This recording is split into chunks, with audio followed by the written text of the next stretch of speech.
Bueno, buen día. Estamos en las 11ª Jornadas Nacionales de Antropología Filosófica, tituladas Políticas, Tradiciones y Metodologías de la Antropología Filosófica.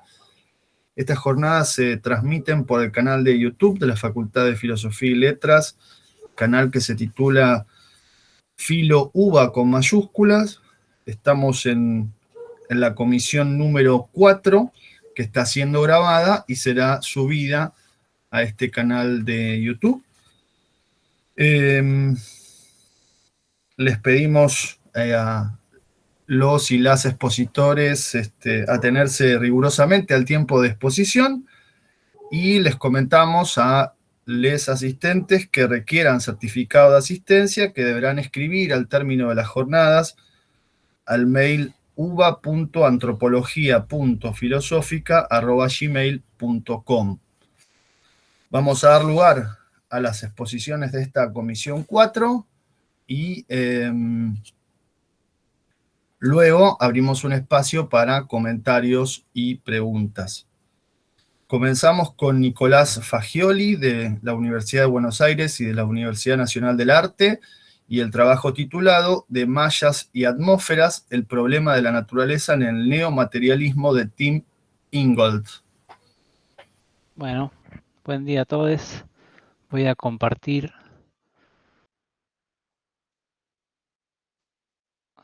Ustedes me dirán si se ve bien. Se ve. Se ve perfecto. Lo voy a dejar así, no voy a poner la pantalla completa porque lo probé antes y me trajo algunos problemitas. Así que prefiero dejarlo así. Bueno, el trabajo, como bien dijiste, sobre Tim Ingold, es parte de... Yo estoy haciendo mi tesis doctoral, con lo cual todo lo que escribo forma parte de la tesis. Este trabajo también es una parte de la tesis.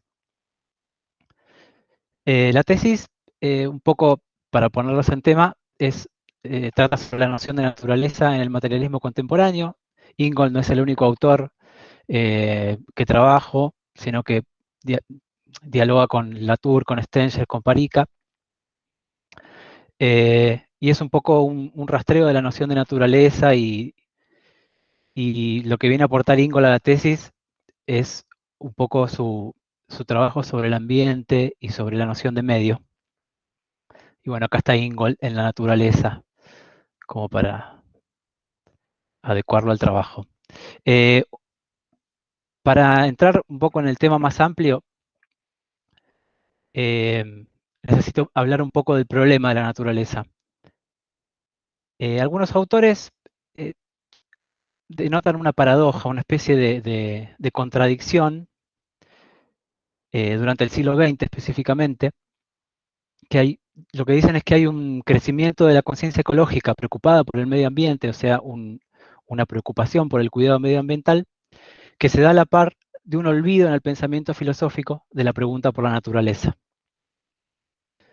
O sea, hay como una especie de pérdida de profundidad filosófica o un olvido de la filosofía de la naturaleza que se da a la par de esa conciencia filosófica en crecimiento. Uno de esos autores es Neil Everdeen, que escribe un libro en los años 90, ya queda un poco viejo quizás, pero nos viene bien. Y lo que dice es que él destaca que la crisis ambiental es, en el fondo, una crisis filosófica y que sus problemas son simplemente la porción visible de una entidad más grande, de la cual la mayor parte yace debajo de la superficie, más allá de nuestra inspección cotidiana. Otro autor que también toca este problema es Ted Tudvine, que es un especialista en Merleau-Ponty, pero un especialista en la filosofía de la naturaleza de Merleau-Ponty, que no muchos autores, no muchos comentaristas han destacado esa parte tardía de la filosofía de Merleau-Ponty. Y lo que dice es que el legado de este punto de vista positivista, o sea, él hace hincapié en una especie de apropiación del positivismo de la noción de naturaleza. El legado de este punto de vista positivista, el colapso de la filosofía de la naturaleza dentro de la filosofía de la ciencia y el abandono de la indagación metafísica en el ser de la naturaleza, hizo que la emergencia de la ética del ambiente aparezca como un punto de partida radical desde la tradición filosófica, mientras tanto limitando este nuevo campo a cuestiones puramente axiológicas. O sea que lo que ocurre, la contradicción que están destacando sus autores, es que hay un desplazamiento de la pregunta por la naturaleza a una preocupación por comportamientos, acciones o disposiciones del sujeto. Por lo tanto, un desplazamiento desde una filosofía de la naturaleza hacia una ética ambiental, la que está preocupada por cuestiones meramente axiológicas. ¿Cuál sería el problema de esto? Porque podría no haber ningún problema. Pero los que en principio destaco es algunas contradicciones con un enfoque no antropocéntrico o poshumanista. La primera contradicción, el primer problema es político, porque se posiciona al viviente, al existente humano, como único sujeto de acción, agencia y transformación. Acerca de esto hay una cita de Margulis que me gusta mucho. Dice, desde mi punto de vista, el movimiento humano que pretende responsabilizarse de la tierra viviente es hilarante. La retórica del impotente. El planeta cuida de nosotros, no nosotros de él. El arrogante imperativo moral que nos empuja a tratar de guiar a una tierra caprichosa o de curar a nuestro planeta enfermo es una prueba de nuestra inmensa capacidad para el autoengaño. Más bien necesitamos protegernos de nosotros mismos. Un segundo problema, le puse ontológico, pero también es político, por supuesto, es que el ser humano es separado de la naturaleza y posicionado enfrente de esta, una postura que hereda punto por punto las notas distintivas de la visión racionalista moderna, una naturaleza pasiva como escenario para un sujeto activo y espectador. Otra vez, Todvine dice, el ambiente concebido a través de la ética ambiental resulta una reificación posicionada enfrente del viviente humano. Implica una división artificial entre la naturaleza y los humanos y nos alienta a ver la naturaleza como una colección de cosas más que en términos de relaciones mutuamente constitutivas. Lo que habría que hacer en base a esto es recaer en esta última parte, en apuntar a la noción de naturaleza a través de una filosofía de la relación más que de una ontología o de una metafísica clásica.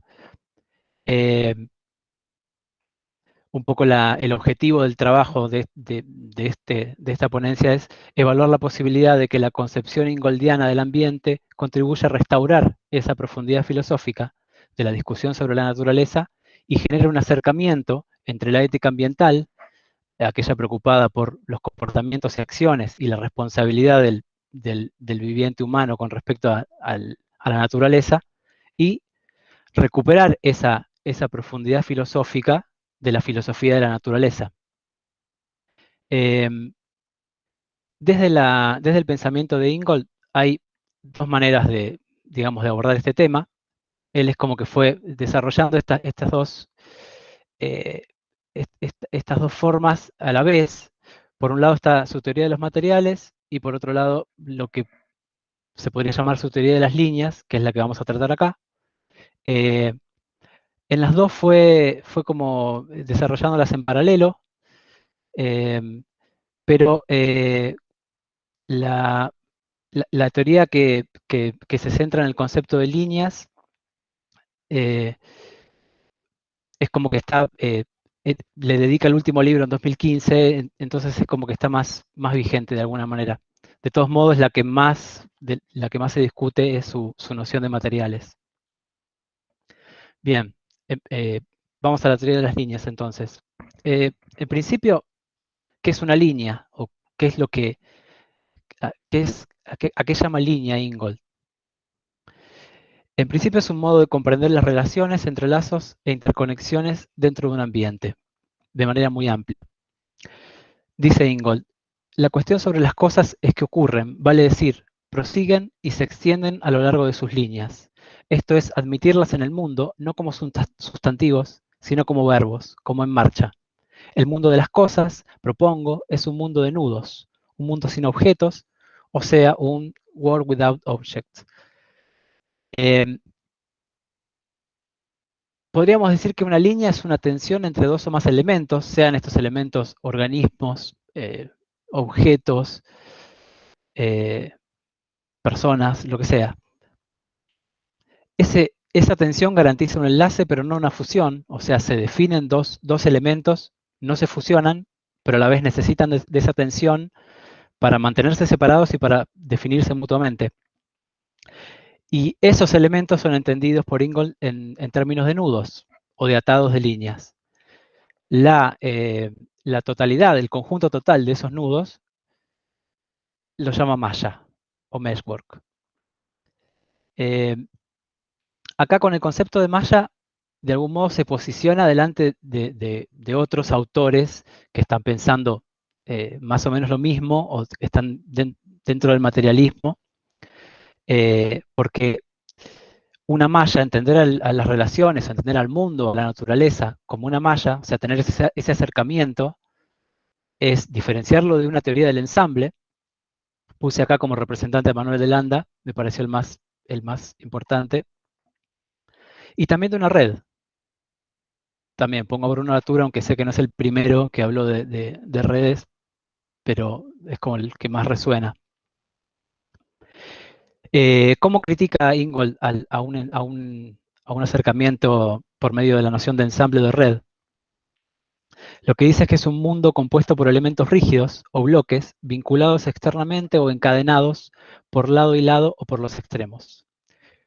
Lo que no sea duro o sólido está confinado o contenido en el interior de esos elementos. Por lo tanto, las interioridades no pueden revolverse ni mezclarse, solo pueden fusionarse en la constitución de elementos compuestos, en los cuales cualquier rastro de unión desaparece inmediatamente. Tendríamos dos tipos de acercamientos acá. Uno a través del anudar, que sería el de Ingold, o sea, dos formas de entender las relaciones. En el anudar implica ser consciente de la interpenetración y del enlace afectivo con el entorno, y permanece una memoria de la tensión. O sea, cuando la tensión se afloja, digamos, un nudo preserva una memoria de esa tensión, preserva la forma, o al menos preserva una memoria de esa forma que tenía cuando estaba tensionado. En cambio, la articulación, pensemos por ejemplo en una cadena, se corta una cadena y la memoria desaparece, la memoria de la tensión. Ese sería el principio de la articulación. Ensamblar elementos rígidos con límites exteriores establecidos y una interioridad sólida.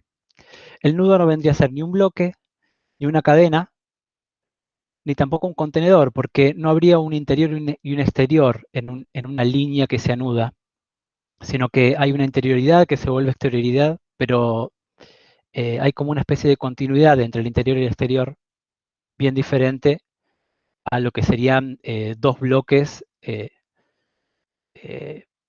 tensionados por una cadena. Bien, esta sería como la explicitación más abstracta de su noción de nudo y de malla. Pero Ingold da un ejemplo de esto, digamos, no es que da un ejemplo, él toma figuras de la naturaleza para explicitar más su noción de línea, y la más significativa, o la que yo considero más significativa, es la de suelo, porque es el ejemplo más claro de lo que él intenta significar con el concepto de malla. Lo que dice del suelo es que es un campo de diferencias, una malla o matriz de líneas en incesante movimiento y creación. El suelo no envuelve ni sirve de sostén del mundo material contrapuesto a la pretendida inmaterialidad del aire, sino que más bien constituye una interfaz dentro de un mundo de los materiales, entre las sustancias relativamente sólidas de la Tierra y el medio relativamente volátil del aire. La superficie del suelo no es ni superficial, ni infraestructural, ni inerte. Es más bien intersticial. Donde sea que transcurra la vida, sustancias terrenales se ligan con el medio del aire en la continua formación del suelo. Evidentemente las plantas crecen dentro del suelo y no sobre él. Esta visión del suelo, un poco para hacer la analogía con la concepción de la naturaleza en la modernidad, esta visión del suelo también se contrapone con esta idea del suelo en la filosofía moderna, donde lo que dice Ingold es que el suelo era concebido más como un zócalo o como un piso construido por la mano humana, más como una base en la cual se funda el conocimiento y se funda la experiencia, más quizás tomando las notas distintivas del espacio en la concepción moderna, y no como esta interfase que comunica dos dimensiones. Por lo tanto, se corresponde con una naturaleza como paisaje o escenario. Acá, bueno, traje una cita de Kant que me parece interesante, pero que no voy a desarrollar. Eh, si me represento la superficie de la Tierra, de acuerdo con la apariencia sensible, como un plato, no puedo saber hasta dónde se extiende, pero la experiencia me enseña que hasta donde quiera que llegue, siempre veo un espacio en torno a mí en el cual podría avanzar aún más.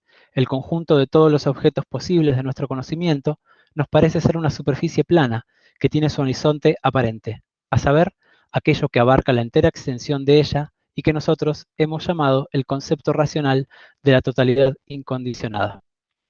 Bien, solo la traje para leerla esa cita.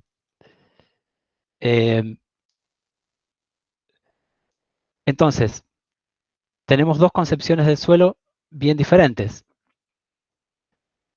o por lo menos la concepción del suelo de Ingold la va definiendo como contraponiéndose a esa idea del suelo como base y de la naturaleza como escenario de la visión occidental moderna. Entonces, lo relevante de esto es entender el tipo de experiencia que se funda a partir de cada una de estas concepciones. O sea, uno podría tener claro cuál es la concepción de experiencia o de conocimiento que se funda a través de la noción, por ejemplo, de espacio de la filosofía moderna. Tendríamos que ver cuál es la noción de qué experiencia se funda a partir de esta idea de suelo como una interfase, como una superficie intersticial. Si el suelo es considerado meramente como un soporte o plataforma en donde la vida crece hacia arriba, se define un vínculo determinado entre los humanos y la Tierra. Y acá, hay un desarrollo de Ingold sobre el suelo que es interesante, y con esto voy terminando. Lo que dice es lo siguiente, leo primero la cita y después la desarrollo un poco. Marchando locamente, mitad en la naturaleza y mitad afuera, el bípedo humano se figura como una criatura constitucionalmente dividida. La línea divisoria, aproximadamente al nivel de la cintura, separa las partes superior e inferior del cuerpo, mientras que los pies, impulsados por biomecánica necesidad, apuntalan e impulsan el cuerpo hacia adentro, del mundo natural.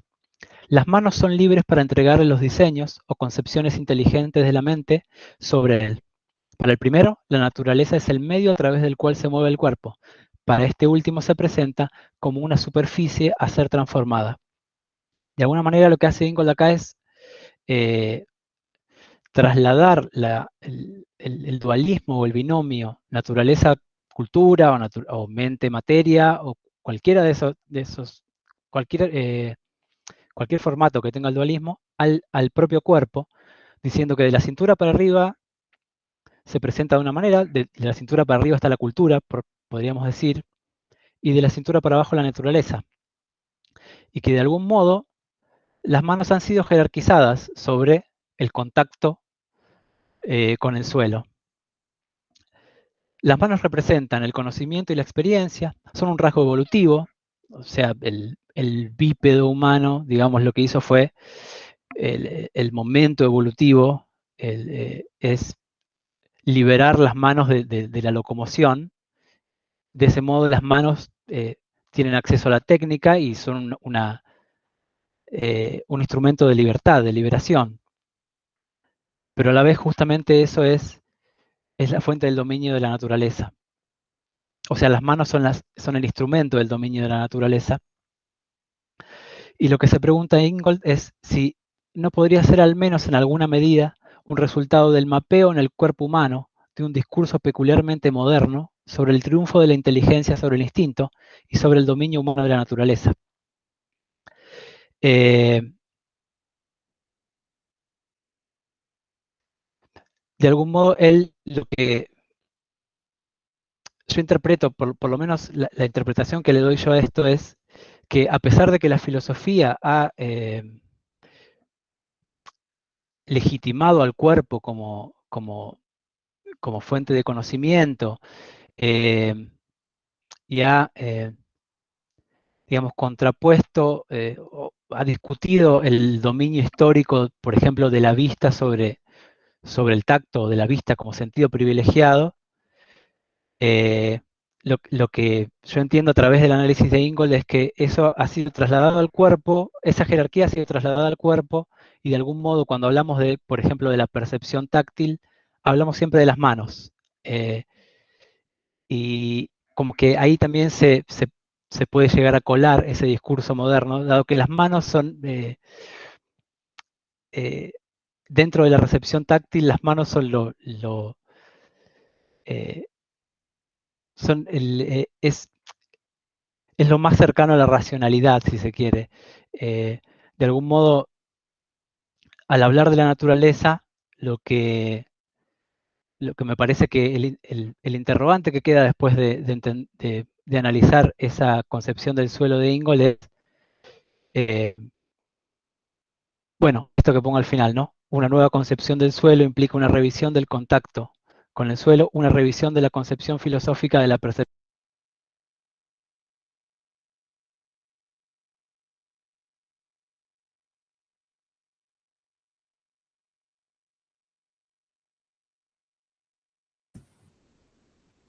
Hola, hola. Hola, sí, se me cortó sí, ahora sí. ¿Terminaste? Se cortó el Sí, micrófono. se cortó al final. Sí, Sí, estamos en sí. tiempo, ¿eh? A ver, ¿ahora se escucha? Sí, sí, ahora se escucha. Perfecto. Sí, no, quería terminar con esto, que esta concepción del suelo de algún modo deja este interrogante eh, sobre de que hasta los discursos más que más se han enfrentado a esa tradición racionalista eh, deberían ser cuestionados también. Y bueno, y lo que se puede hacer a través de Ingold es entender una nueva forma de percepción táctil a través de, él lo dice a través de los pies, del caminar, y qué tipo de conocimiento se funda desde el contacto directo con el suelo. Bueno, creo que... Muchas gracias. Muy bien, muchas gracias. Continuamos con Silvina Coronel Salomón, del Instituto Superior de Formación Docente y Técnica número 81 y de la Universidad Nacional de 3 de Febrero, con el trabajo titulado Resonancias identitarias del les afrodescendientes en América Latina. Bueno, buen día a todos y a todas. Voy a leer mi ponencia para tener el hilo del marco teórico y, bueno, lo que dé el tiempo en este espacio. Como bien señaló Mariano, el título es Resonancias identitarias de los afrodescendientes en América Latina. Y en este trabajo nos proponemos tematizar o problematizar filosóficamente sobre las dicotomías que todavía presentan los conceptos de raza, clase y género en la contemporaneidad. Inquietudes que señalamos a partir del anclaje en el territorio que nos nutre y sustenta, que es el latinoamericano, y en ese sentido es que intentaremos esbozar el escollo epistémico partiendo de la persistente invisibilidad hacia las construcciones identitarias de los afrodescendientes en América Latina. Premisa para nada ingenua, ya que la misma tiene como pretensión ulterior el vislumbrar la implicancia puntual del cuerpo y de la danza en dicha elaboración, teniendo presente que el concepto de cuerpo lo habremos de contemplar como espacio de habitabilidad y la segunda noción como rito que se concreta con otros. Por lo tanto, el punto de partida implicará abordar el impacto que el colonialismo ha tenido y aún tiene en nuestro territorio, así como delatar las formas en que éste ha influenciado en la desvalorización y o estigmatización de determinadas etnias, desacreditando sus propias concepciones cosmogónicas, incluso al atravesar de modo beligerante la noción de comunidad, entendida para nosotros como núcleo identitario tribal. Y por otra parte, nos interesa recuperar el rol activo que las mujeres negras, mestizas y afrodescendientes han tenido y actualmente tienen al momento de preservar, sostener y revalorizar las distintas herencias africanas desde los aspectos estético, religioso y ritual que se expresan en la danza. Y acá un señalamiento recuperando a Le Breton, dice que a través de la danza el mundo encarna una celebración liberada, una relación con el mundo a través del movimiento. A partir de la cuestión identitaria, que es lo que mueve nuestra búsqueda, supone el indagar de manera genealógica desde la particularidad que observamos en el concepto de raza, desde este contexto, en vistas de la puntual tensión que presenta la construcción identitaria propia y aquella que se considera inventada y o impuesta por las culturas hegemónicas eurocéntricas. Y por otra parte, cabría señalar otro momento en el que el concepto de clase entra en juego, lo que supone examinar, cito a Teresita de Barbieris, la subordinación de las mujeres como producto del ordenamiento patriarcal, puntualmente en las sociedades occidentalizadas de América Latina, que es en lo que refiere este trabajo, en las cuales de alguna manera se torna necesario comprender la estructuración y dinámicas dadas en nuestras sociedades, en los distintos contextos, al reparar en el impacto que produjo la dominación capitalista, la violencia machista, la discriminación racial, la exclusión social y la desigualdad, al fortalecer y perpetuar todo un sistema con sus formas distintivas de ejercer el poder.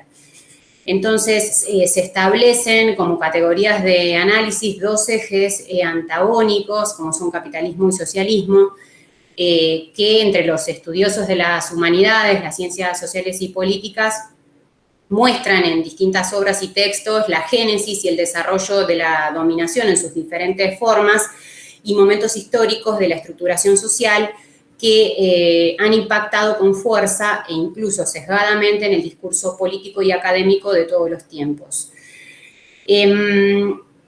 No voy a poner la cita en este momento, pero esto de alguna manera establece unas preguntas orientadoras o son orientaciones en las que entiendo que el cuerpo humano, entendido como nudo relacional, se ve imbrincado de modo contingente. Dado que, cito a de Barbieris, controlar el cuerpo de las mujeres lleva a dirigir el trabajo de las mujeres de manera de no dejar capacidad que se escape. Por esto mismo consideramos que en el primer eje, el cuerpo, es decir, el del capitalismo, el cuerpo se presenta como asiento y núcleo del capitalismo, el cobrar carnadura, cuando se constituye la fuerza de trabajo que viabiliza la dinámica de los mercados. Mientras que la concepción socialista se articula para nosotras a partir de una construcción del concepto de trabajo desde una impronta sociocomunitaria, la cual es fuente y desarrollo de todas las aptitudes físicas y espirituales del hombre, y esto supone una significación completamente distinta del cuerpo, por lo que a nuestro entender estas dinámicas develan intersticios relacionales contrapuestos que nos van a conducir a tejer y a destejer la corporalidad tematizada filosóficamente. Entonces, acá creemos conveniente atender en este recorrido la discrepancia que también va a presentar en este contexto la noción contemporánea de género en vistas de la pretendida concepción universalista actual, que no sería tal, ya que la misma cuestión conceptual se ha ido complejizando y en consecuencia esto vuelve viable considerar a ese cuerpo resonante afrodescendiente en tanto manifestación identitaria simbólica que se revela y busca desanudar aquellos núcleos de sentido velados. Por lo tanto, el recuperar el cuerpo vivo de la danza afro posibilitan, a nuestro entender, el desenmarañar posibilidades, dimensiones, huellas, límites, rastros de una corporeidad con geografía propia, con una conciencia reflexiva que se manifiesta en la vivencia, en el ser y en el estar, tanto individual como colectivo. Luego voy a desarrollar a partir de cómo este entramado se visibilizan o se producen estas alteridades que denomino negadas, Y este primer desarrollo conduce a observar justamente algunas connotaciones presentes en el concepto de raza, las cuales consideramos que no deberíamos desconocer. Cito a Bembe acá, que señala que como categoría originaria, material y fantasmática a la vez, la raza fue a lo largo de los siglos el origen de catástrofes, la causa de devastaciones psíquicas insólitas, así como de incontables crímenes y masacres. Entonces, esta noción se instituye en nuestro continente como consecuencia de la instauración colonial hacia el 1800, pero, sin embargo, los negros habrían de llegar esclavizados a nuestro territorio mucho tiempo antes. Y con esto quiero decir que al recuperar experiencias y transmisión oral brindada por los ancestros del afroargentino Marcelino Silva Santo, podemos saber que si bien desde el continente africano partieron 60 millones de personas hacia estas latitudes, solo pudieron llegar vivos 6 millones, que para ese entonces ya estaban domesticados y sometidos a la dinámica colonial. Es decir, que a nuestro entender esto vislumbra una vez más que la resistencia presentada por nuestros originarios, sumada a la imposibilidad de doblegarlos, condujo a los colonizadores a perpetuar el brutal etnocidio que todos ya conocemos. Acá voy a recuperar también una cita de Marcelino Silva Santos que agrega que el problema de la visibilización se da porque arrastramos siglos sin que nadie hable de los negros, ya que se tiene una visión extranjerizante cuando somos los que más vidas entregamos en América, señala. Entonces, si tenemos presente la dinámica xenofóbica latente en las prácticas sociales cotidianas y en las representaciones políticas transnacionales contemporáneas, podríamos pensar en la compleja dificultad que ha acarreado y aún conlleva una asunción o toma de conciencia del propio origen. No solo para los afrolatinos, conceptos que retomamos de Lao Montes, que no voy a mencionar ahora, que se leerá después, sino también para quienes nos consideramos herederos de las grandes corrientes inmigratorias europeas y que aún hoy no logramos distinguir como prioridad la asunción de una identidad que no sea dentro del orden binario hegemónico, es decir, blanco, negro, hombre, mujer. En lugar de poder aceptar o apreciar la multiculturalidad que como humanidad nos constituye. Estas consideraciones nos permiten comprender quizá que la experiencia de negritud en nuestro continente era entendida hasta el momento como tabú. Y esto implicará o conllevará, impulsará a partir de la década del 70, por influencia del movimiento de liberación afro-norteamericano dado en los años 60 y principios de los 70, que cobre fuerza la resistencia afrodiaspórica mediante distintos mecanismos de protesta y organización para cuestionar y resistir a la dominación colonial del contexto. De ahí que los 80 sea una década de activismo político y social en la región, para los 90 adquirir múltiples y significativas conquistas constitucionales, que incluso posibilitarán un cambio de denominación en la misma población excluida al referirse ahora como afrodescendientes y dejar un poco de lado la categorización de lo negro como portador de lo malo o de lo negativo.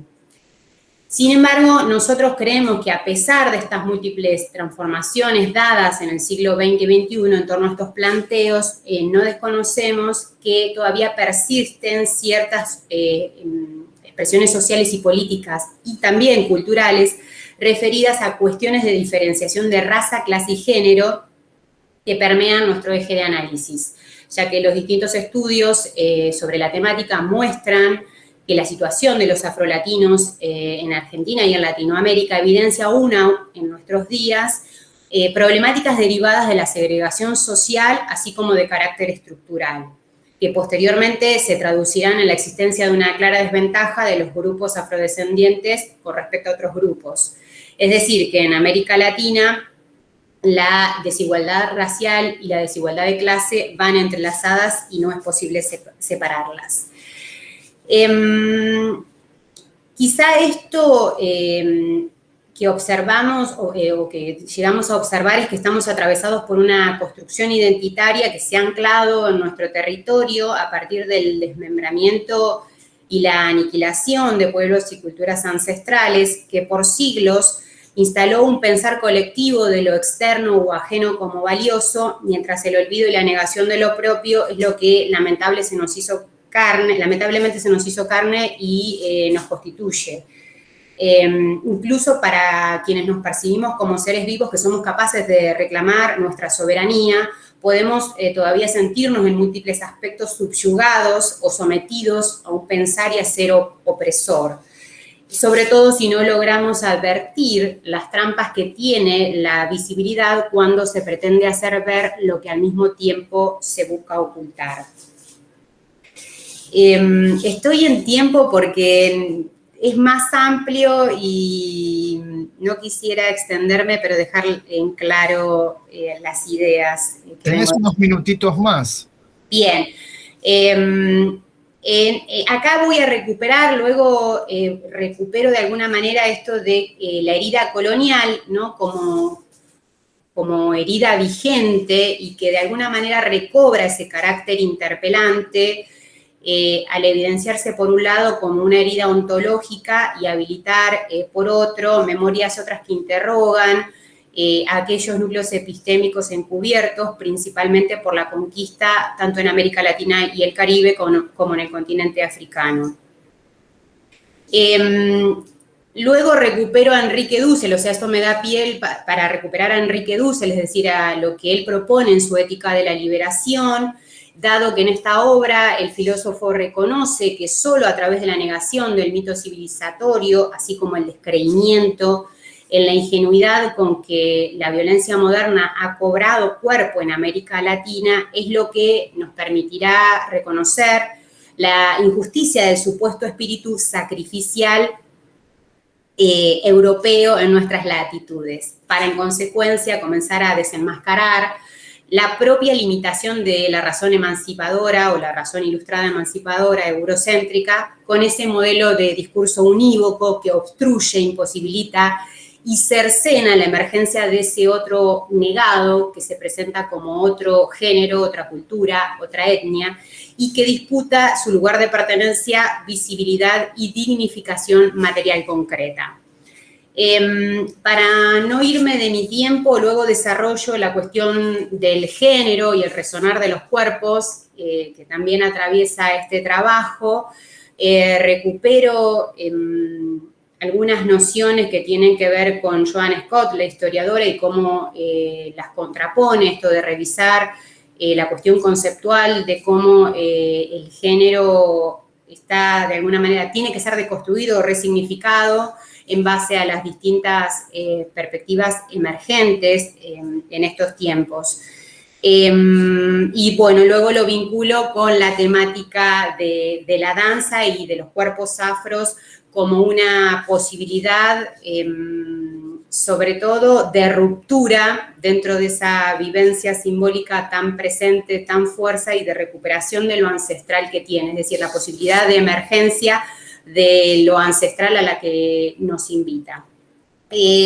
Voy a cerrar con esto y las dejo para que lo lean completo al texto y no demorarme más. Muchas gracias. Muchas gracias, Silvina.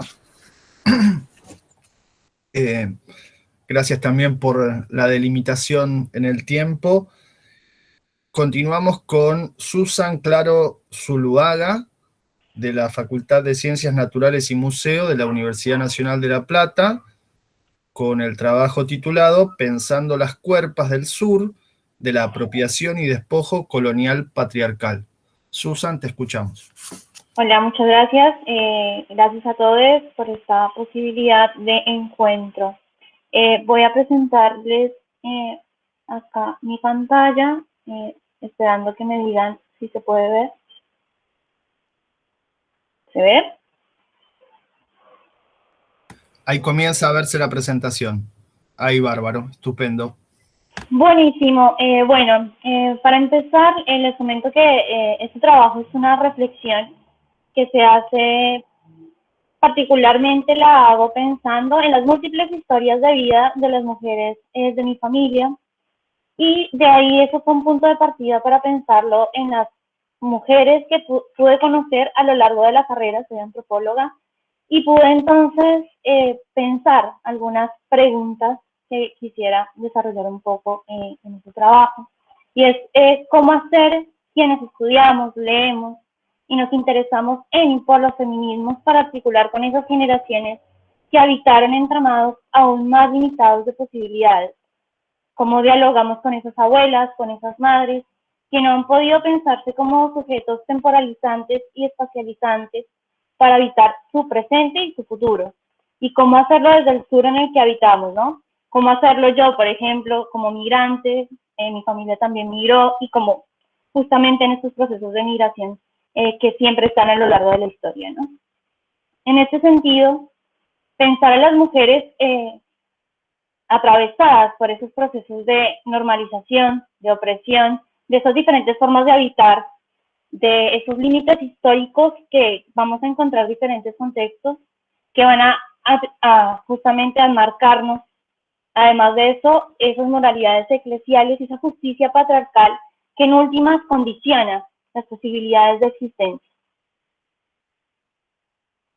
Es así que presento entonces esta ponencia que, como bien lo dijo Mariano, se denomina Pensando las cuerpos del sur, de la apropiación y despojo colonial patriarcal. Y justamente en esta reflexión de pensar las diferentes historias de vida, a lo largo de la carrera encontré dos historias muy particulares y dolorosas para pensarnos desde el sur, ¿no? Que es la historia de Sara y la historia de Damián, ¿bien? Y estas historias están enmarcadas también en dos producciones cinematográficas que son completamente recomendadas para ustedes también, que es Damiana Krigri y Venus Noire del 2010.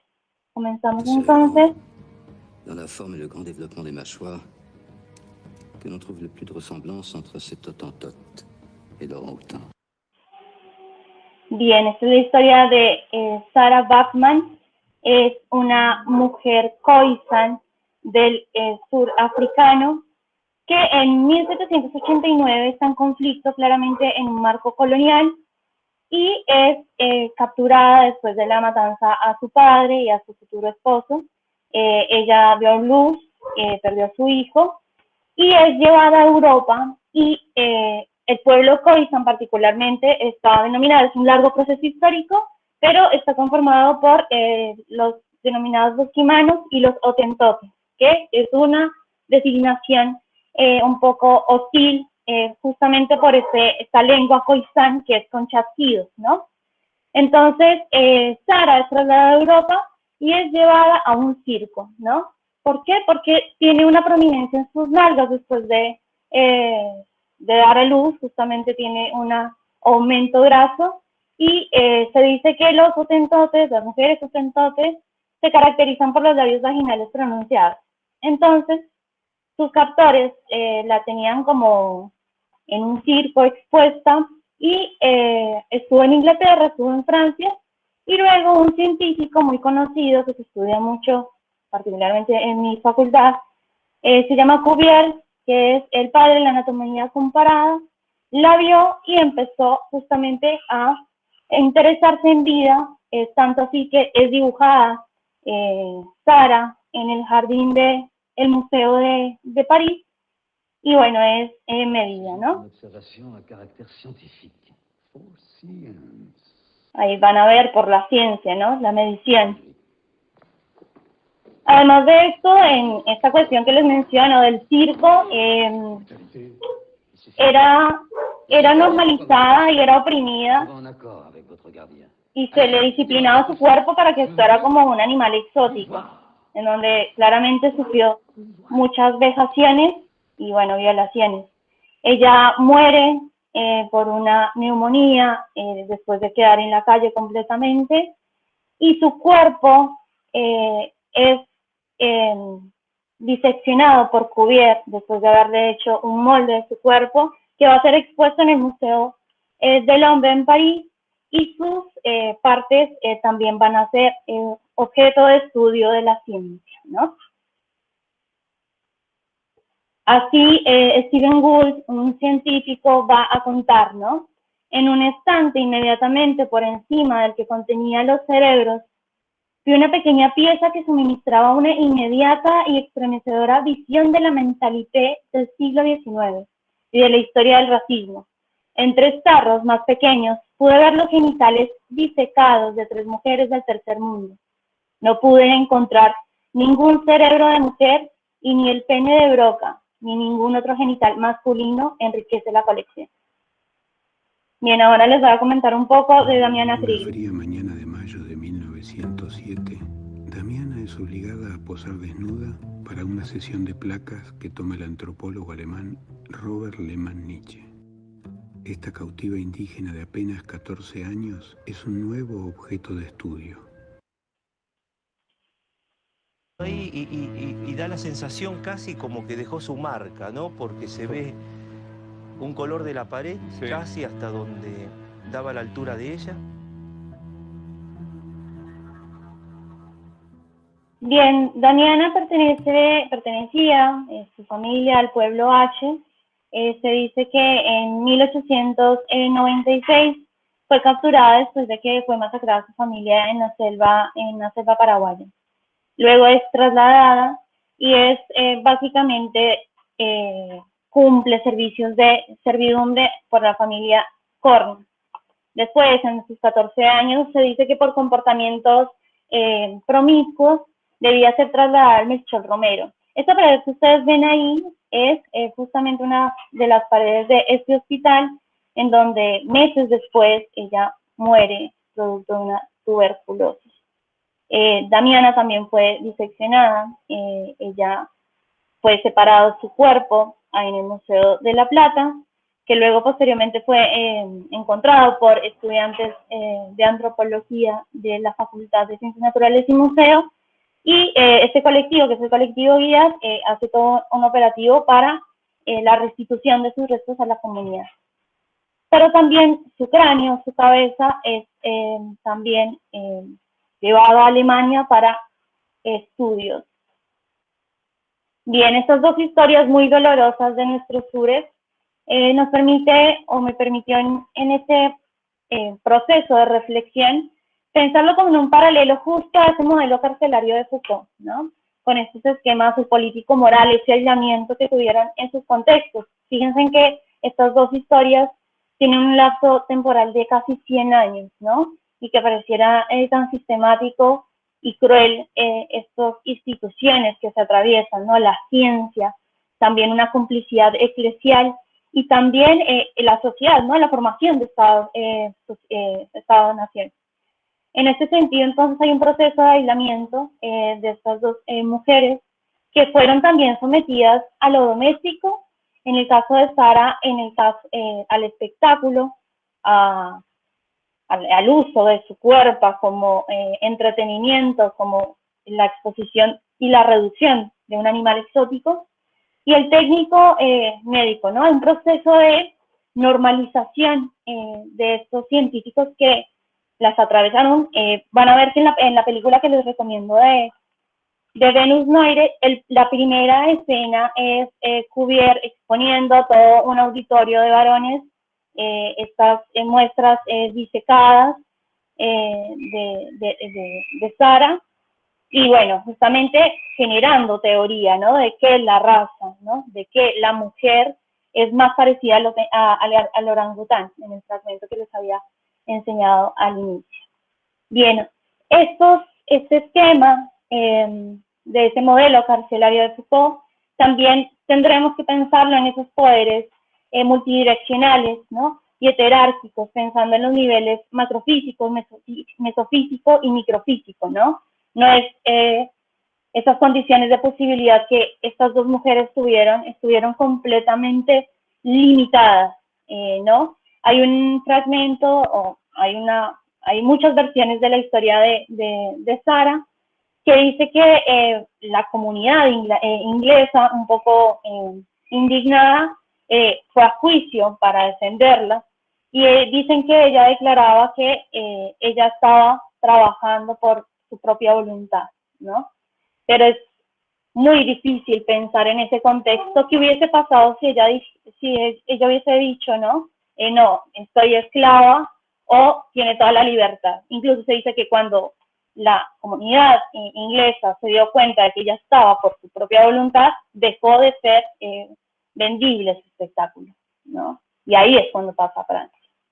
Bien, entonces, hablo entonces de prisiones como topologías complejas, tomando a Mendiola Gonzalo, como espacios dinámicos, heterogéneos y entrecruzados por relaciones de poder que establecen los límites de la habitabilidad y de esas condiciones de posibilidad de la existencia para una mujer. Logramos, después de 3 años de gestión, la restitución de Damiana al pueblo H del Paraguay, y la visibilización de ese tema logró que se hallara en Alemania su cabeza, que había sido remitida en 1908 del Museo de la Plata, Alemania, y un año y medio después pudimos en el 2012 reconstruir ese rompecabezas del horror y llevar la cabeza de esta niña, Damiana, bautizada hoy como Krigi Mai por los H, y unificarla con su cuerpo. Bueno, estos procesos de restitución, después de tantos años y décadas de barbarie que justificó un montón de legitimación científica, hace que los procesos entre la comunidad científica, entre estos colectivos de estudiantes y las comunidades, sean fuertes también para revisar un poco estos procesos de vida, de habitar y de construir memoria. Un poco, que creo que no lo mencioné al inicio, esta idea de la reflexión es pensar en cómo construir memoria, ¿no? Celia Amorós decía que la posibilidad de la conciencia feminista se da cuando empezamos a entender esa opresión y dejar de naturalizarla. I've come to wrench you away from the poking eyes of the man-made monster who lives in the dark with his clutches of imperialism, who dissects your body bit by bit, who likens your soul to that of Satan and declares himself the ultimate God. Bien, este es un fragmento de un poema que sirve, ¿no?, para este periodo de restitución. En 1994 Mandela pide a Francia directamente la restitución de los restos de Sara, y recién en el 2004, creo, son restituidos. Y para dicha comunidad en Sudáfrica es muy importante para las mujeres entender el proceso que sufrió Sara de opresión, de normalización y de violencia, para pensarse ellas mismas, ¿no?, habitando ese espacio. Así, la apropiación, despojo de nuestras cuerpos, territorios, historias, ancestralizaciones, es la interfaz entre el racismo y el patriarcado, fortalecido por la ciencia del siglo XIX y por las políticas socioeconómicas de esos estados que se reafirmaron en los principios del saqueo colonial estructural de nuestras tierras, ¿no? Un poco pienso en esto de pensarnos en los sures, ¿no? Y también pensando en esa brecha tan amplia, 100 años casi, y también pensando hoy qué podemos ver, ¿no?, y cómo esas condiciones de posibilidad también deberían ser pensadas en esa clave, ¿no?, recordando y generando memoria en sí. La dimensión expresiva de la violencia, el cimiento de la pedagogía, de la crueldad, del patriarcado, en la que la materialidad misma de la violencia patriarcal no es solo limitarnos social, económica y políticamente, sino que el elemento crucial y expresivo es la moral, la enajenación de nuestras decisiones, el debilitamiento social a través del aislamiento en lo doméstico, el control sobre nuestras cuerpos, el anticonceptivo, las cirugías estéticas, la violencia de género y los femicidios. En palabras de María Carmen López Sáenz, se coartó y coarta nuestra posibilidad de reorganización perceptiva, vivida del campo de la experiencia, es decir, la comprensión de una conciencia a través de los procesos de apropiaciones y desapropiaciones de la experiencia de un yo ampliado. De esta forma, al inicio les comentaba que es una reflexión, ¿no? Es una reflexión que empezó desde mi historia de vida, desde una madre que no quiso afrontar una maternidad deseada, sino que fue obligada, solamente por tener un momento de placer tuvo que verse obligada a asumir su responsabilidad y a irrumpir toda su vida. Y empieza como una intención de pensar otras historias a partir de los sures, de cómo migramos, de cómo se nos obliga a ser madres, de cómo un montón de otras cosas, ¿no? Entonces, este es un relato que empieza en primera persona, intenta recorrer con otros dos casos este tiempo traicionero de disponibilidades, con historias, ejemplos de las diferentes estrategias que se han utilizado para mantenernos prisioneras, enajenadas del placer, de nuestras cuerpos, condenadas al olvido de los saberes ancestrales, de mujeres milenarias y de la posibilidad de proyectarnos en otras formas posibles de existencia. Es de esta forma que nuestras cuerpos han sido campo de batallas en dos ejes: el control de la fuerza y producto de trabajo, se vio un poco esto del trabajo doméstico, las desigualdades laborales, la inserción tardía como ciudadana, pensarlo en la historia de Sara y Damiana, ¿no? Obligadas, completamente separadas de su contexto, obligadas a trabajar, incluso disminuidas en sus subjetividades, esclavizadas, convertidas en objetos de estudio. El control de nuestro sexo, por otra parte, el placer y nuestra capacidad de decidir reproducirnos, de decidir sobre nuestro cuerpo. Estos dos ejes nos atraviesan de tal forma que hemos sido individualizadas y enajenadas de nuestras propias decisiones. Por eso la salida es colectiva, y es la única forma para recobrar la memoria de nuestras ancestras y poder pensarnos a futuro.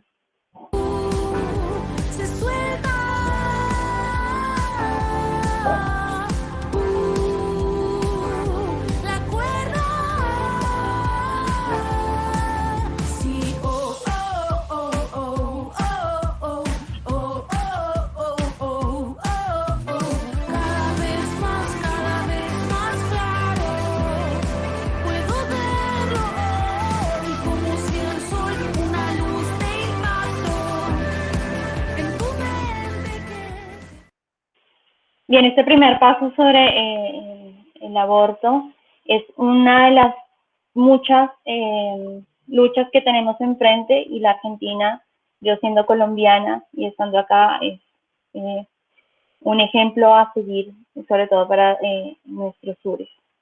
Y la maternidad tiene que ser deseada o no será. Muchísimas gracias por su tiempo. Ahí había compartido un poco la bibliografía. Espero no haberme pasado de tiempo. Muchas gracias, Susan. Estamos en tiempo muy bien. Continuamos con María Cecilia Colombani, de la Universidad Nacional de Morón y de la Universidad Nacional de Mar del Plata, con el trabajo titulado La enfermedad y la muerte, las formas de lo otro y los juegos de territorialización de la diferencia, leprosarios, hospitales y cementerios. Adelante, bueno, María Cecilia.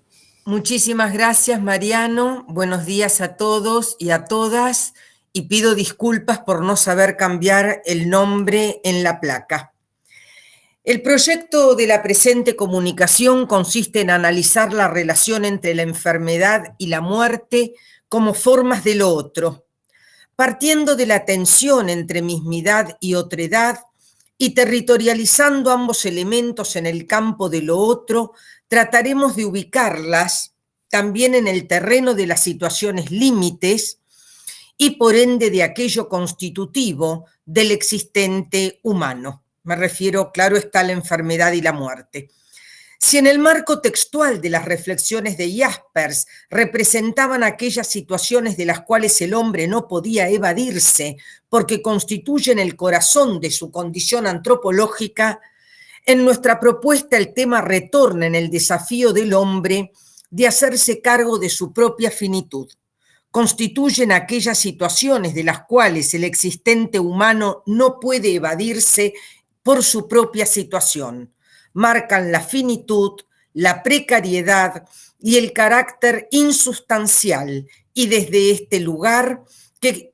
desde este lugar que constituyen un desafío a problematizar y a pensar.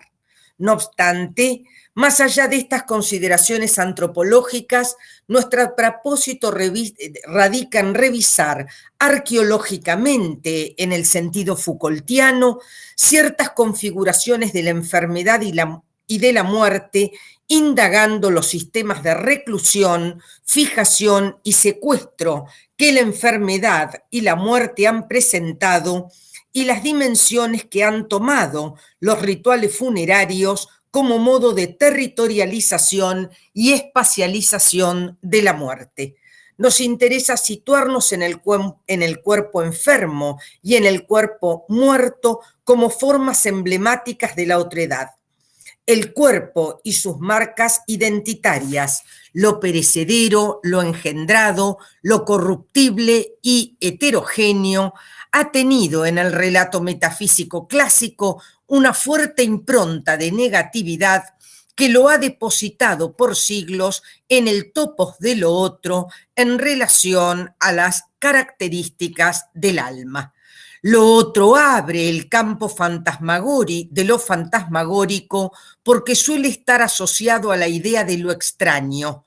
Pensar al otro es una forma de mirar aquello opaco, extraño por extranjero y extranjero por extraño, que convoca a una mirada interpretativa, a un gesto de traducción desde la mismidad, como modo incluso de conjurar su peligrosidad, su paradojal fascinación y su inusual presencia que viene a discontinuar el apacible topos de lo mismo. Lo otro suele tomar la forma de una amenaza en ciernes, con su brutal irrupción, portadora de una diferencia que suele no encajar en los habituales órdenes que expresan la proximidad entre las palabras y las cosas. Geografías sosegantes donde se vigila el topos de la identidad y la semejanza. Ese orden se inscribe en el registro de la gendarmería. Todo orden es una cartografía tendiente a evitar las mezclas y los desórdenes que ellas implican. La otredad invita a un nuevo criterio de ordenación, a un inédito registro de clasificación que espacializa lo otro en diferentes topoi, territorios mentales y materiales. 4 dimensiones. ¿Cómo concebimos esa otredad? ¿Cómo nos instalamos frente a ella? ¿Qué pathos despiertan la enfermedad y la muerte como formas extremas de aquellas situaciones límites? Sin duda, el gesto se juega en una dimensión axiológica, en otra topológica, en una tecnológica y finalmente en una política. Comencemos por la primera. Una cierta sensibilidad que se construye silenciosamente al amparo de un complejo entramado de factores, se nutre de una cierta mirada sobre los sujetos, los objetos o las situaciones a quienes otorga un determinado estatuto. Ese estatuto es el resultado de una acción que clasifica sujetos, objetos y situaciones, los acerca o aleja, los integra o rechaza, los mira o los ignora. Acciones todas que hablan de un modelo de considerar al otro, de negarlo o visibilizarlo, de nombrarlo o silenciarlo. Esta es la dimensión axiológica a la que nos referimos. En este sentido, el hospital, por ejemplo, no solo adquiere una dimensión topológica vinculada a la consideración del espacio más amplio, más apto para el tratamiento de la enfermedad, sino también a una dimensión político-tecnológica funcional a la diagramación de la ciudad del período clásico en términos Foucaultianos. Si la vida se territorializa en un cierto espacio, fundamentalmente en el trabajo, a partir de la solidaridad entre vida y fuerza productiva, la muerte y la enfermedad deben quedar territorializadas a su propio espacio. De allí la nueva economía de los cementerios. También la enfermedad debe quedar territorializada en su topos adecuado, el incipiente hospital. En la Edad Clásica, El cuerpo es el producto de la operación tecnológico-política que lo somete a un dispositivo de control, sujeción con fines transformadores. Del cuerpo supliciado al cuerpo como superficie atravesada por procedimientos, prácticas, tecnologías, el cuerpo se presenta como un territorio atravesado por el eje saber, poder, verdad. Frente a este procedimiento, Foucault despliega una ontología histórica de nosotros mismos en relación a los juegos de poder que ejercemos y padecemos. Al destejer la trama, emerge el cuerpo sometido, el cuerpo dócil, el cuerpo útil, el cuerpo territorializado en el topos de lo mismo a partir de su salud y su rendimiento esperable. Nuevo punto, la enfermedad, la lepra. Pensemos ahora en la pérdida de este estatuto del cuerpo sano y pensemos en el cuerpo enfermo a través de dos experiencias simbólicas, la lepra y la peste. Una primera consideración de la lepra nos conduce a su estatuto de enfermedad sagrada y ver cómo esta enfermedad guarda un parentesco simbólico con la locura. El espacio que la lepra deja vacante es precisamente ocupado por la locura. Esta prehistoria que nos conduce a la lepra nos permitirá hacer pie en el discurso que la nombra. La enfermedad desaparece del mundo occidental a fines de la Edad Media, dejando vastos territorios estériles e inhabitados, que después constituirán el Hospital General, como signos inconfundibles de que por allí pasara el mal, y que la lepra era la encarnación misma del mal. Lo que no desaparece es el juego y el gesto de exclusión que la lepra genera. El leproso es una figura insistente y temible, ya que su imagen devuelve la imagen de Dios, que es a la vez castigo y salvación. El leproso devuelve ambiguamente la cólera y la divina bondad. Ahora bien, nuestro interés radica en intersectar dos nudos de problematización dentro del mismo periodo intelectual, la lepra y el discurso.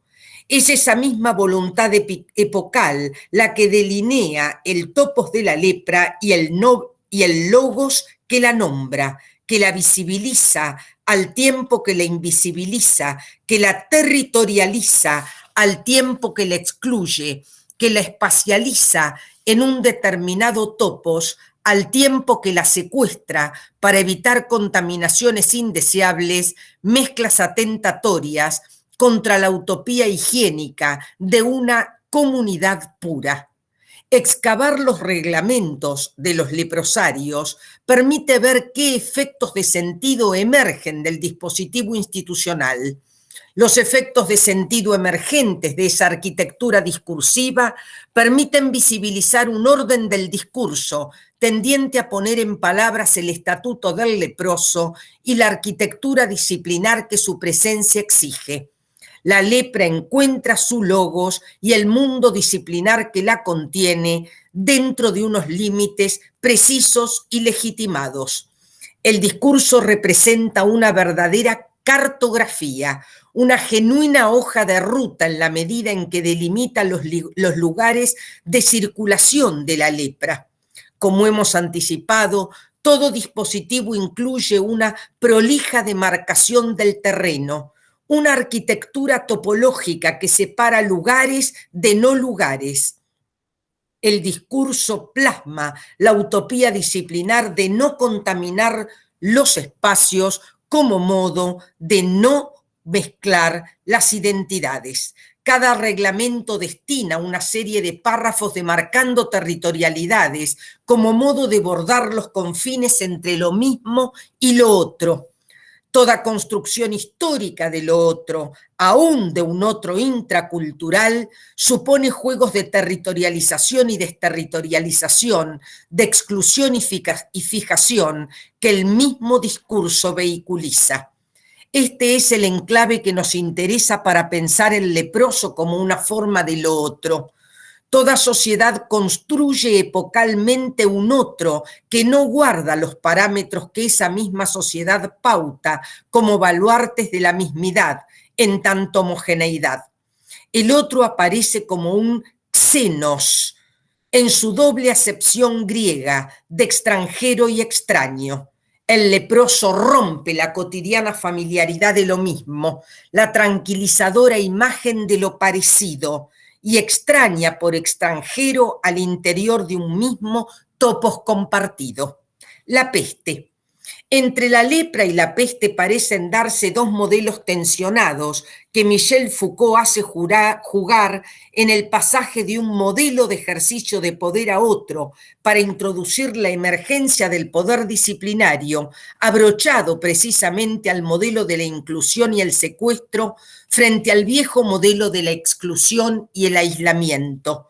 La clave del desplazamiento está en dos modelos de consideración del cuerpo enfermo. El tratamiento de la segunda, de la peste, despliega una nueva arquitectura política y un nuevo dispositivo de poder, mientras la lepra es excluida, abriendo un topos otro al exterior del espacio que guarda celosamente lo normal. La peste es incluida al interior de la ciudad como modo de secuestrar su posible diseminación. El modelo de la inclusión obedece al temor de que la enfermedad se propague y con ello se disemine el contagio. La inclusión al interior de un espacio situado por el poder de policía contribuye a controlar el flujo indeseable de la enfermedad como otredad. Al mismo tiempo se redefinen los conceptos de mismidad y otredad, ya que ahora aquello amenazante que constituye la otredad, el portador de la enfermedad, queda incluido y no excluido, secuestrado, en tanto fijado a un aparato de control y vigilancia que define el nuevo modelo de espacialización del cuerpo enfermo.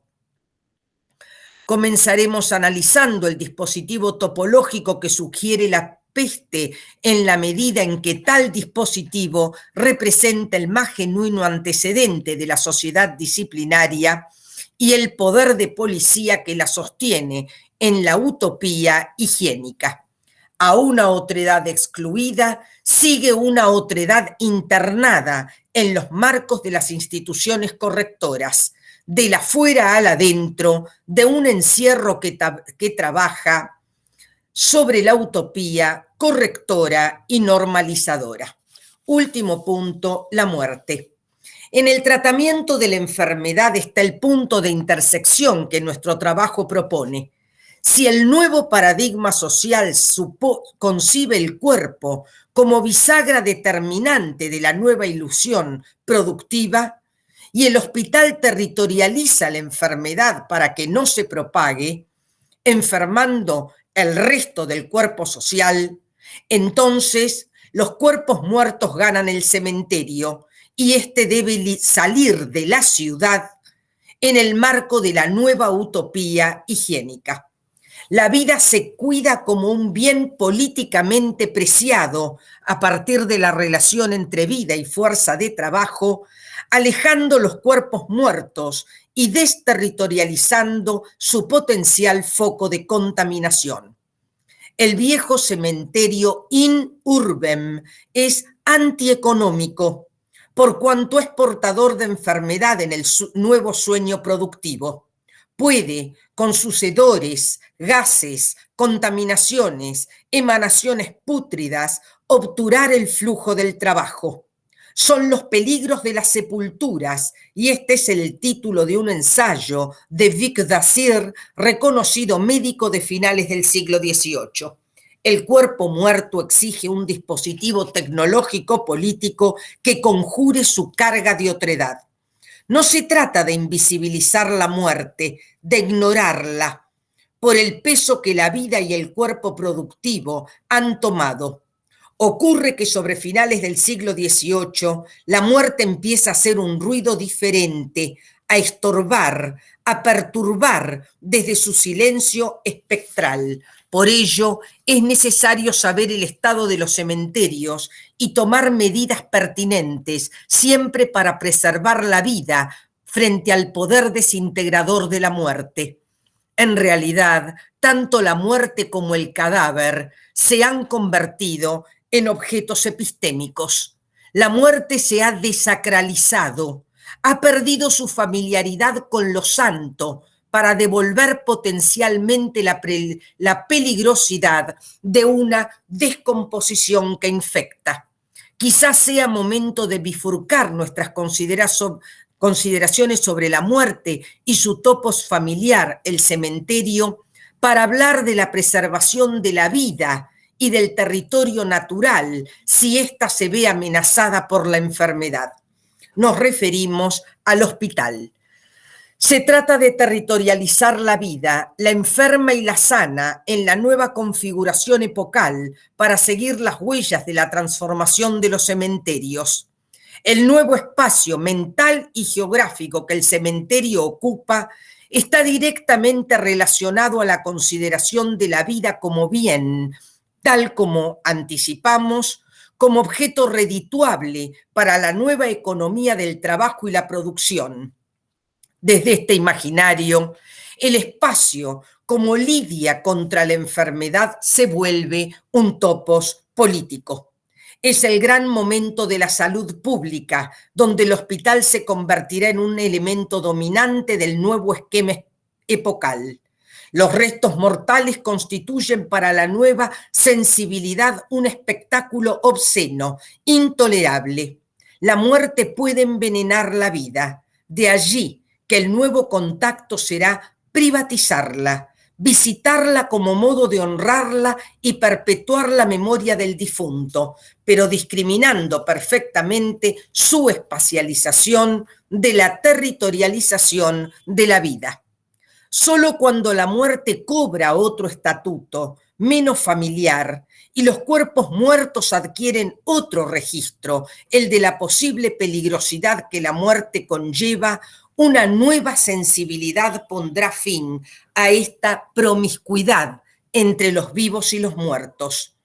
Solo cuando la muerte adquiera revetes más dramáticos y se particularice, se individualice como se individualizarán los cuerpos vivos en el dispositivo disciplinario de los siglos XVIII y XIX que hará de los cuerpos vivos una verdadera anatomopolítica, la vida, la muerte y el cementerio se inscribirán en otro registro. Conclusiones.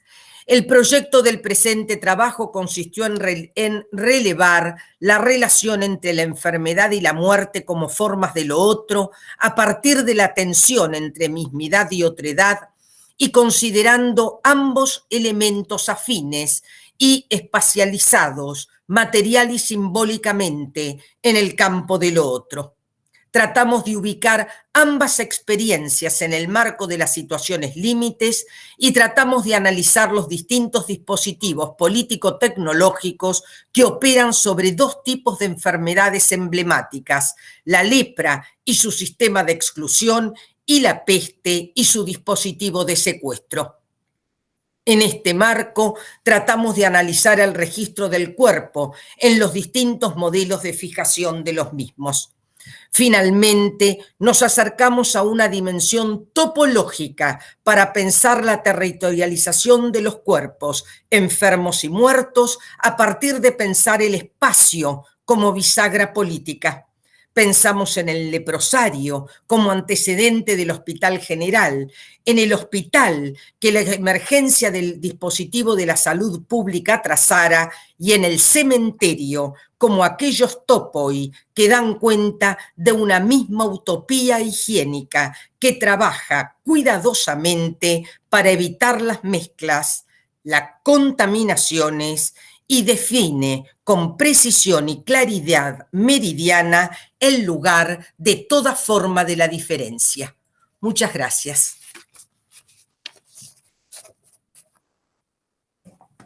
Muy bien, gracias María Cecilia.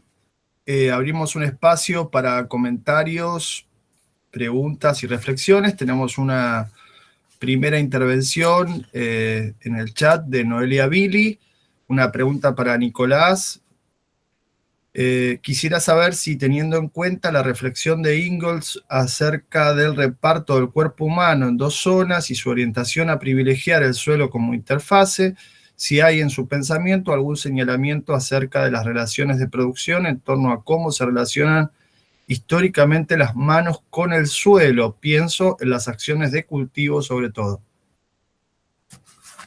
Sí, gracias. Hola, Noé.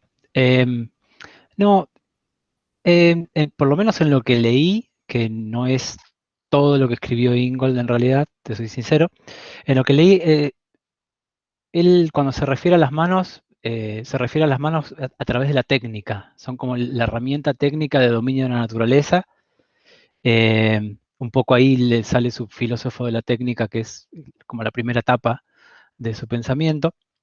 Pero cuando habla del suelo se concentra más en la cuestión de los pies y de una manera que hasta resulta graciosa cómo se ensaña con ciertas cosas, por ejemplo con el calzado, habla del calzado como herramientas de disciplinamiento del pie, lo compara con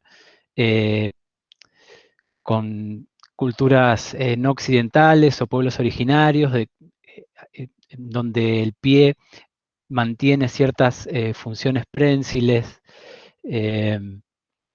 Después incluso habla de las sillas como símbolo de la racionalidad en reposo, contra una racionalidad contra un pensamiento o un conocimiento que salga del contacto de los pies con el suelo. Va más por ese lado que hacia una crítica en sí misma de las manos con el suelo. No sé si en otros textos quizás que no haya leído desarrolla más ese tema, pero solamente lo menciona como... A ver.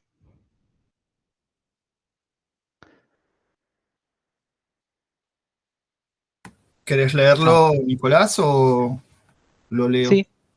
Dale. Me parece que los trabajos de Susan y de Silvina tienen muchas resonancias. Quisiera preguntarles, más allá de las menciones que hicieron en sus exposiciones, si pueden hacer algún comentario acerca de cómo pensar la dimensión de lo corporal en tensión entre la aspiración universalista de los derechos y las especificidades de las comunidades situadas encarnadas. Bueno, listo, ya enganchamos las dos preguntas. Ahí sí, perdón, error mío. Pensé que era una repregunta y no, era una pregunta para las otras exposiciones. Genial. Perdón, Nicolás, disculpa. No, está bien.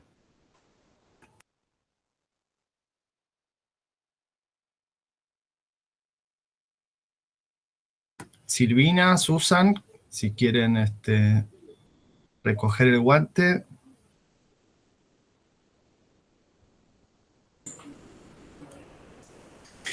Bueno, arranco yo a ver qué fluye con esta pregunta. La verdad que abre una dimensión completamente entrelazada a los trabajos, por lo menos que ha presentado Susan y yo. Sin embargo, lo que yo siento respecto de mi estudio, yo trabajo en la temática de lo corporal, ¿sí? En el ámbito filosófico. Y recupero esta noción del cuerpo como espacio de habitabilidad y lo voy rastreando en distintos autores o desde diferentes perspectivas. En este trabajo lo que intenté recuperar es el cuerpo en la danza, en las afrodescendencias y cómo se expresa o lo identifico como núcleo identitario, ¿sí? Es decir, hay toda una cosmovisión en relación a la expresión y la vivencia de la danza dentro de las comunidades. Con lo cual, en el rastreo que yo he intentado hacer es de construir o entrelazar esos conceptos de raza, clase y género, que son muy amplios, y lo entiendo así, para detenerme finalmente en el género y poder enlazar o aperturar un poco de cómo las mujeres son las que sostienen, ¿sí? Sobre todo a través de la investigación, sostienen, digamos, la comunidad o lo que sería lo tribal, lo ritual, ¿sí? Que se expresa a través de las danzas. Esto obviamente tiene todo un trabajo etnográfico previo de recuperación de relatos y de teoría de personas que han estado en comunidades tribales en África y que, bueno, de alguna manera me mueven a mí como profe de filosofía, como profe de yoga y también practicante de distintas danzas. Entonces, a mí me atraviesa, digamos, a ver cómo esto se manifiesta, ¿sí? O cómo se ve expresado y cómo en estas latitudes eso se permea y aparece todo un sincretismo en las distintas realidades comunitarias. A mí me parece, no sé si esto responde o no, pero hay todo un movimiento que no está visibilizado o que solamente entrando a esos espacios que tienen que ver, por ejemplo, con la danza afro, uno entra en conexión con las dinámicas de cómo estos grupos se expresan o cómo de alguna manera recrean la cultura, porque tiene que ver más con eso. Y sobre todo la conexión desde la experiencia personal con la danza afro, dentro de lo que nosotros tenemos como implantado, que es el pensamiento racional eurocéntrico, la danza afro para mí es todo lo que deconstruye o la posibilidad de habitar ese cuerpo como forma de deconstruir los programas impuestos por el colonialismo. ¿Por qué? Porque hay un involucre sensible o sensible corpóreo en esa expresión, en esa vivencia, en donde lo primero que uno desarticula es la cabeza, es decir, la cabeza y el enraizarse. Entonces, a mí me parece que dentro de esta investigación o dentro de este desarrollo, que es mucho más amplio porque viene enlazado con otras investigaciones que se vinculan al cuerpo, que es mi temática, recupero sobre todo la esencia o la presencia que tiene la danza dentro de las comunidades tribales y cómo nosotros, occidentalizados, podemos dejarnos permear para la reemergencia y sobre todo observar que hay cuestiones que, ahí voy a los derechos, ¿no? Que parecen, ¿sí? Como que hay otorgados derechos o alcanzados de alguna manera ciertas legitimidades, pero en la real eso no sucede, es decir, está la ley, pero lo sabemos con los pueblos originarios, ¿no? Hay una eterna lucha, lo mismo con las mujeres o con la cuestión del género, de cómo aparecen nuevas dinámicas de polaridad, de contrapunto, para seguir de alguna manera, para mí, poniendo en tensión y no dar como todo por sentado. Esto es una lucha conquistada, sino que dejarse interpelar por las nuevas cuestiones que a partir de la conquista de derechos emergen, aparecen y hay que darles visibilidad. A mí me parece que bueno, no sé si responde a la pregunta, pero es lo que me siento con esto en vinculación con lo que mi trabajo trabaja y lo personal que tengo de experimentar lo teórico práctico. Muchísimas gracias, Silvina. Susan. Sí, yo me quedé pensando un montón en la pregunta. Comparto un montón lo que dijo Silvina, además que en serio los dos trabajos tenían muchas conexiones, así que celebro un montón eso.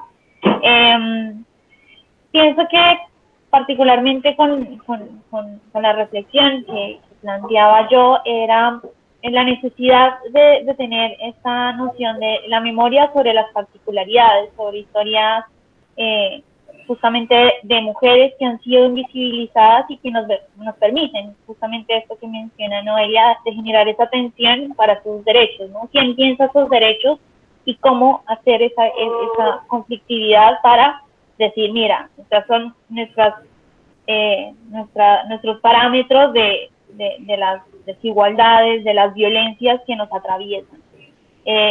En mi trabajo no lo menciono justamente que yo no menciono las disidencias, pero soy consciente de que es necesario un espacio para reflexionar sobre esto y sobre estas invisibilizaciones y sobre la necesidad de plantear también tensiones bien particulares sobre estas luchas, y que además estas tendrían que ser hermanadas, las de las mujeres y disidencias, para pensar esa puja y esa conquista de derechos, ¿no?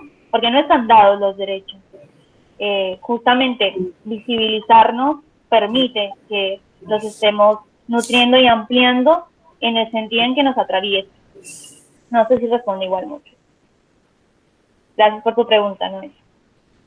Muy bien, muchas gracias. Tenemos una pregunta de Jorge Gabriel Rojo para Cecilia Colombani. Dice, sé que esto forzaría el contexto histórico de Foucault, pero no puedo dejar de preguntarme sobre el contexto actual de pandemia en el que el modelo de peste y sus dispositivos enfocados en la producción económica y la distinción topológica de la enfermedad con lo sano de los cuerpos. Pero hoy se ha mezclado la enfermedad con el mundo productivo y político.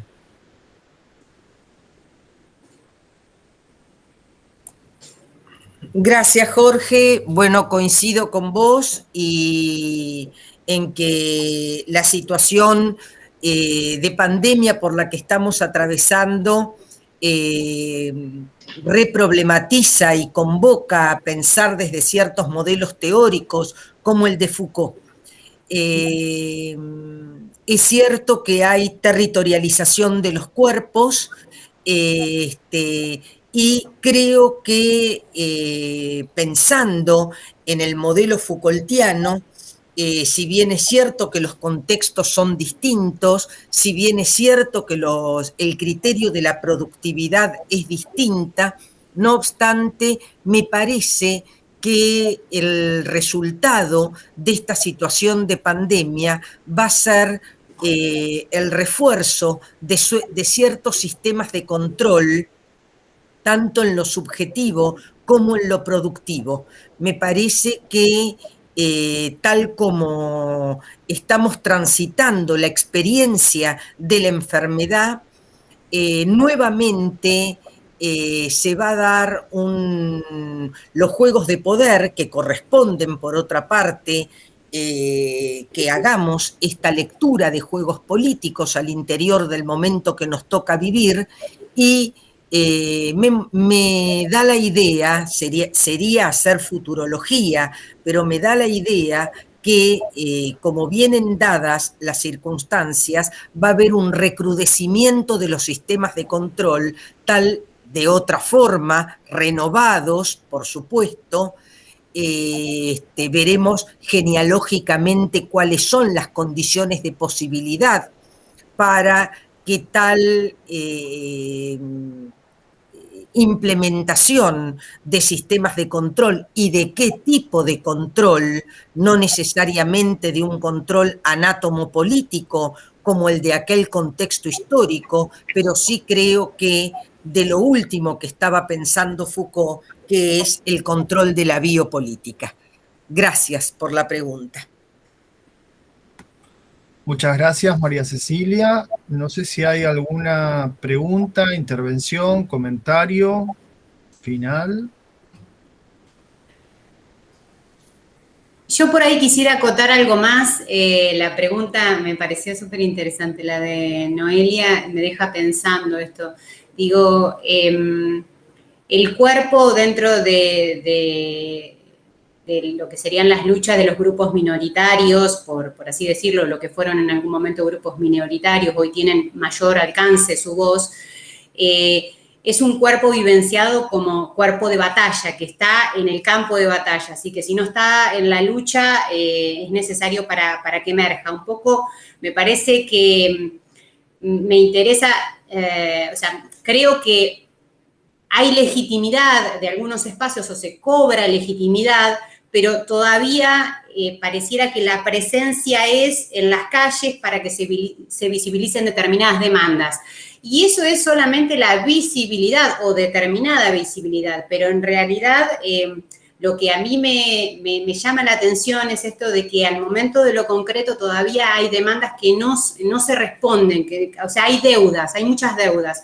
Por lo tanto, realmente desde mi pequeña perspectiva de mundo, hay que todavía desentramar, de construir y de velar, sobre todo para que sean esos otros, otras, otres, los que hablen y los que tengan voz, y no yo, que en definitiva estoy dentro de lo que sería todavía el pensamiento eurocéntrico hegemónico, porque es lo que me atraviesa y lo que intento de construir, pero no quiere decir que no esté permeada en el habitar esas contradicciones, sobre todo.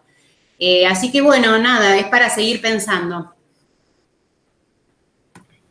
Gracias, Silvina. Tenemos también una pregunta de Lilén G. Susan, felicitaciones por tu trabajo. Me pareció muy emocionante el vínculo que trazás con la propia biografía en su dimensión profundamente impropia colectiva. A la luz de tu trabajo me llamó mucho la atención, será la omisión de Foucault sobre la historia que trajiste del caso Cuvier, figura que él trabaja específicamente como fundante de la biología moderna. Te quería preguntar cómo pensás esa omisión.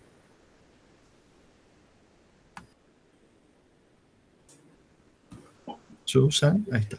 Ahí voy. Bueno, muchísimas gracias, Lilian. Ando pensando en esto, quedo también un poco sorprendida por tu aporte.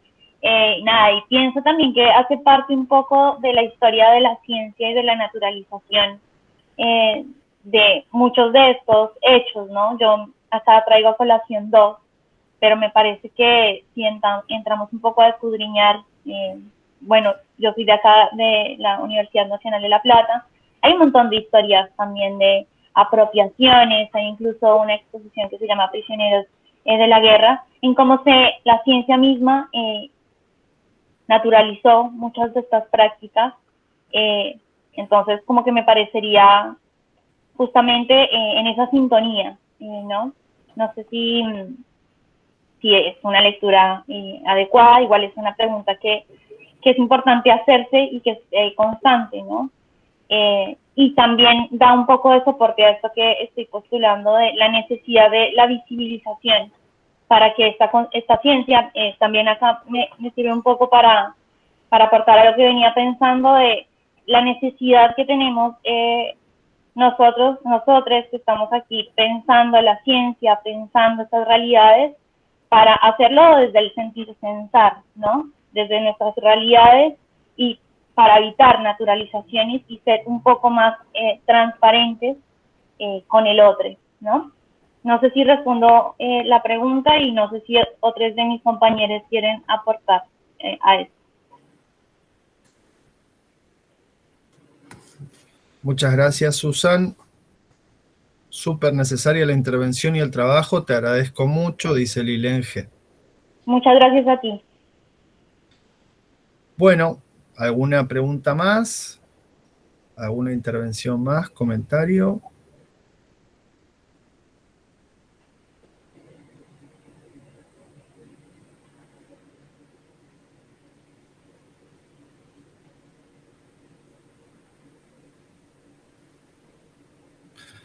Bueno, si no hay más preguntas, damos por finalizada la Comisión 4 de estas Jornadas Nacionales de Antropología Filosófica. Muchísimas gracias a los y las expositores y muchísimas gracias también a la participación, al público y asistente. Será hasta la próxima. Muchas gracias. Adiós. Gracias. Gracias a todos. Muchas gracias a todos.